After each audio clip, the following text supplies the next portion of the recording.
La prochaine fonction à l'étude est la fonction périodique. La fonction périodique est particulière parce que c'est une fonction qui va se répéter à l'infini.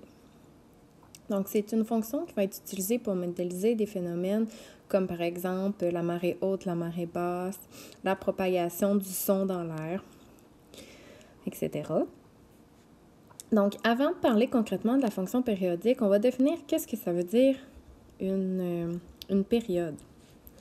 Et on va regarder la définition proprement parler. Donc, une fonction est périodique lorsque sa représentation graphique est constituée d'un motif qui se répète.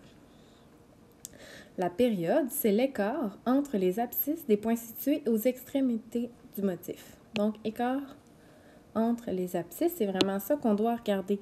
Donc, c'est la différence entre le début et la fin du motif en X, en gros.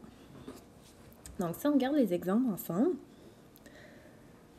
il y a plusieurs endroits où on pourrait dessiner notre période. Donc, par exemple, le motif commence au point jaune que je viens de tracer et il se termine à l'autre sommet, ici. Donc, ce que je viens de tracer en jaune, ce motif-là, si je le répète à l'infini, je vais avoir ma fonction de tracé. Par exemple, si je trace ce bout-là et que je me rends jusqu'en bas comme ça et que je copie-colle ce motif-là à l'infini, je vais également avoir ma fonction. Donc, il y a plusieurs endroits qu'on peut sélectionner pour aller déterminer le motif qui se répète. Donc, si on regarde en X, ça ici, ça commence à 5 et ça se termine à 10. L'écart entre 10 et 5, c'est 5, ce qui fait que la période serait de 5. Si je regarde l'autre exemple, donc, par exemple, je commence ici jusqu'à l'autre sommet, d'un maximum à un maximum, où je pourrais décider d'aller d'un minimum à un minimum. Donc, d'ici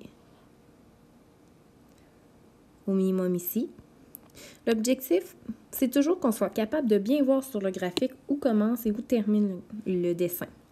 Donc, si on regarde ici, il commence à 0 en X et il se termine à 50 en X, ce qui fait que la période est de 50 moins 0, donc de 50.